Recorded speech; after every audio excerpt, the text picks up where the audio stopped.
विदेशों से, प्रदेशों से डेथ होकर आए हैं। और विजय कुमार, उनकी तो डेथ बॉडी आज भी नहीं है, क्योंकि ये विधानसभा का प्रोटोकॉल नहीं है वीडियो ऑडियो को दिखाना।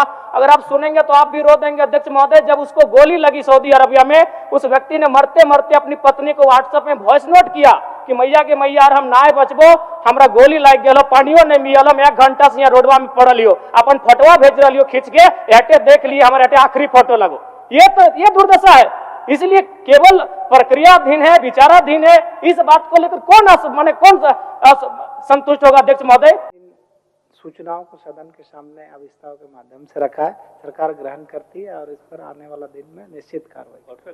ठीक। इस विश्वास के साथ कि जितने भी रिक्त पद हैं उनकी भरपाई ससमय होगी, जो भी कैलेंडर सरकार के द्वारा निर्धारित किए जाएंगे उनका अनुपालन होगा, जो लोग अगर परीक्षाओं में कदाचार होता है और जो दोषी होते हैं उन पर कार्रवाई होगी। माननीय सदस्य श्री जयराम कुमार महतो। धन्यवाद माननीय अध्यक्ष महोदय। मेरे आज का गैर सरकारी संकल्प का विषय था जो सरकारी पद रिक्त हैं उनकी भरपाई को लेकर, जो परीक्षाएं आयोजित होती हैं वो कदाचार मुक्त हों, एक निश्चित कैलेंडर के आधार पर परीक्षाएं हों, और साथ ही साथ जो 75% निजी कंपनियों में आरक्षण का प्रावधान है जो लंबित है, उस पर विशेष निगरानी समिति गठन करते हुए उसमें हमारी जीत कैसे हो। लेकिन जो उत्तर आया है अध्यक्ष महोदय, बिल्कुल गोल गोल घुमा हुआ उत्तर है। शायद अगर आप भी पढ़ेंगे तो इस उत्तर को समझ नहीं पाएंगे। महोदय, लगभग 3 लाख सरकारी पद रिक्त हैं और विगत 6 वर्षों में 20 से 30 हजार के करीब नियुक्ति हुई है, मतलब 8 से 10%। अगर इस गति से नियुक्ति हुई तो इन पदों को भरने में लगभग 15 से 17 वर्ष लगेंगे। इसलिए सरकार एक विशेष अभियान चलाकर इन पदों की नियुक्ति अविलंब करे। मैंने अपने पहले बजट सत्र में 10 तारीख 3रा महीना 2025 को एक प्रश्न किया था, जिसमें मुझे जवाब मिला था कि पुलिस कर्मी के 23,645 पद रिक्त हैं। अध्यक्ष महोदय, आज भी वह मामला प्रक्रियाधीन है। मैंने वह सवाल पुनः मानसून सत्र में भी पूछा 4 तारीख 8वां महीना 2025 को, उस समय भी उत्तर आया प्रक्रियाधीन है। तो अध्यक्ष महोदय, मैं ये जानना चाहता हूं कि आखिर ये को प्रक्रियाधीन क्या है, ये विचाराधीन क्या है? जब भी कोई गंभीर सवाल हो, जब भी कोई गंभीर सवाल हम लोग लाने का प्रयास करते हैं, विभाग का उत्तर होता है प्रक्रियाधीन है। आज तक अगर झारखंड के इतिहास की बात करें अध्यक्ष महोदय, तो एक भी एग्जाम कैलेंडर का अनुपालन नहीं हुआ है। अगर जेपीएससी की बात करें तो हम इन 25 साल में बड़ी मुश्किल से 12-13 तक आ पाए, और हमारा पड़ोसी राज्य बिहार 25 सालों में 25 बीपीएससी कर चुका है। राज्य की 11 नियुक्तियां सीबीआई जांच चल रही, उसमें भी हमें उत्तर मिला जिसमें इन्होंने 9 लिखा है, जबकि अखबारों की माने तो 11 नियुक्तियां हैं जिनमें सीबीआई की जांच चल रही है। वहां भी जवाब जो आ रहा है अध्यक्ष महोदय वो गोल मटोल आ रहा है, जवाब कुछ और है और अखबारों के माध्यम से या फिर जानकारी जो आती है उसके माध्यम से कुछ और है अध्यक्ष महोदय।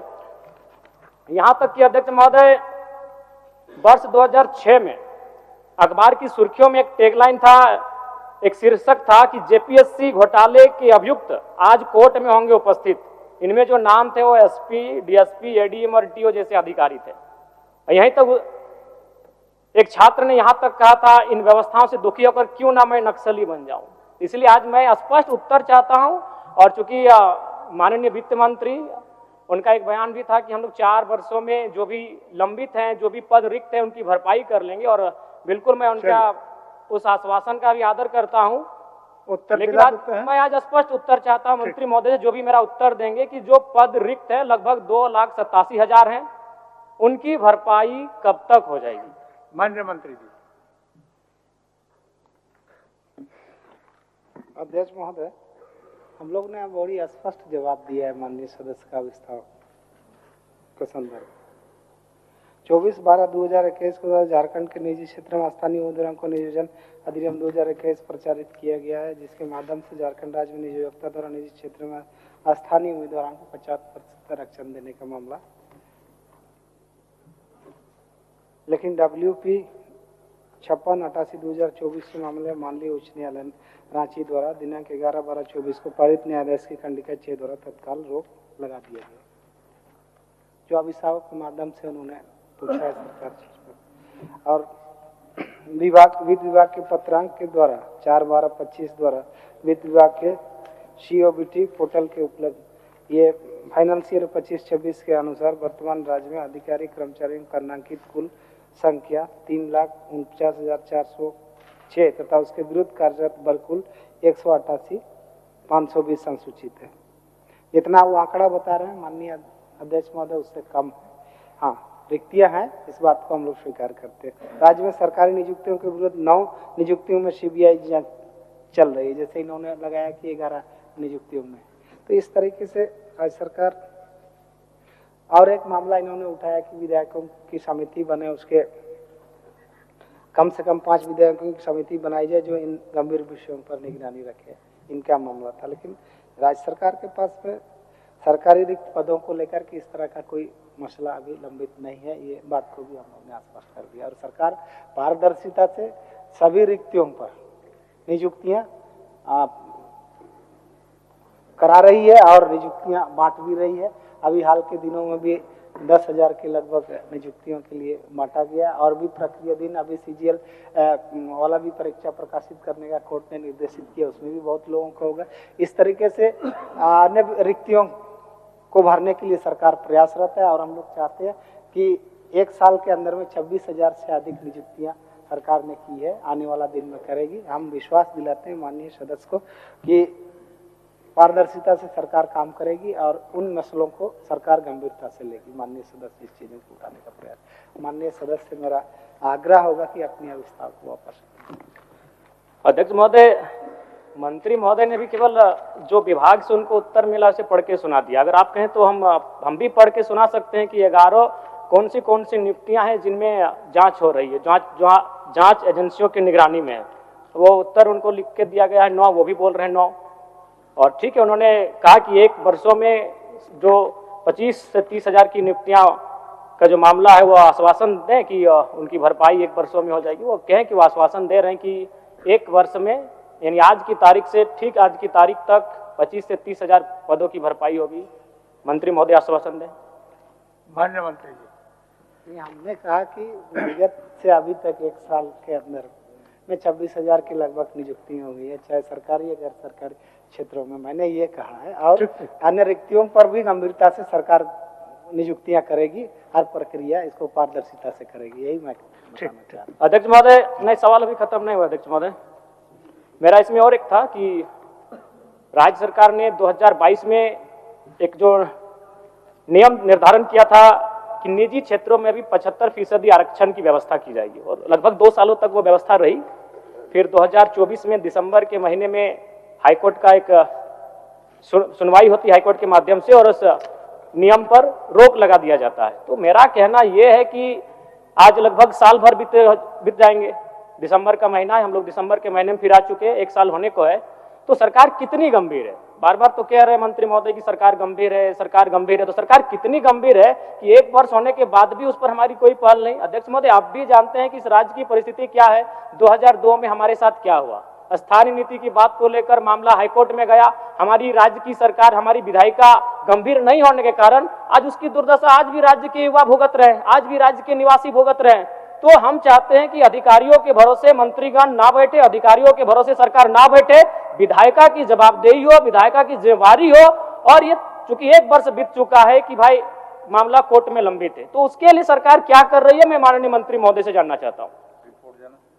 माननीय मंत्री जी, जहाँ तक कोर्ट का मामला है माननीय अध्यक्ष महोदय, हम लोग जानते हैं कि उसमें सुनवाई होती है तो साक्ष्य के आधार पर कोई चीज़ों पर वो निर्णय करती है। कोर्ट में तो हम लोग का हस्तक्षेप नहीं है। मान लिया कोई चीज़ें गलतियां होती है विधायिका से या किसी भी माध्यम से, तो उसको कोर्ट में अपील के माध्यम से लोग उस पर हर पहलुओं को देखते हैं, उसके बाद इस पर होगा। कोर्ट के मामले में तो हम लोग कोई टिप्पणी नहीं कर सकते हैं। लेकिन माननीय सदस्य को मैं आश्वस्त करता हूँ कि जो भी रिक्तियां हैं इस राज्य के अंतर्गत विभिन्न विभागों से, उस पर नियुक्ति की प्रक्रिया सरकार तत्परता से करेगी, मैं आश्वस्त करता हूँ। माननीय सदस्य अविस्तार को। अध्यक्ष महोदय, मैं मानता हूं कि कोर्ट में, न्यायालय में विधायिका का हस्तक्षेप नहीं होता है, लेकिन वो एक्टिव रहती है, एक्टिव मोड में काम करती है। अगर हम लोग केवल यही बहाना करें कि न्यायालय में विधायिका का हस्तक्षेप नहीं होता है, तो 25 साल बीत चुके हैं, हमारे पास स्थानीय नीति नहीं है, हमारे पास ढंग की नियोजन नीति नहीं है, और 25 साल बीत जाएंगे। तो इस राज्य को बनाने का मकसद, आज हम लोग वीर शिबू सोरेन आज हमारे बीच नहीं रहे, उनको हम लोग दिल से श्रद्धांजलि दिए, लेकिन केवल श्रद्धांजलि देने से नहीं होगा। उनका सपना क्या था, उनका विचार क्या था, वो तभी साकार हो जाएगा, इस राज्य के लिए नीति बनेगी। तो अगर केवल हम लोग ये कह दें कि न्यायालय, सही बात है न्यायालय में हमारा हस्तक्षेप नहीं होता है, लेकिन यह यह तो करना होगा कि आप एक समिति बना दिए मंत्री के नेतृत्व में, उसमें विभिन्न दलों के विधायकों को समिति में रखें और एक निगरानी बनाकर आप उसको ध्यान में रखेंगे कि भाई इस नीति को, ये जो लंबित है मामला कोर्ट में, उसका जल्द से जल्द सुनवाई हो सके।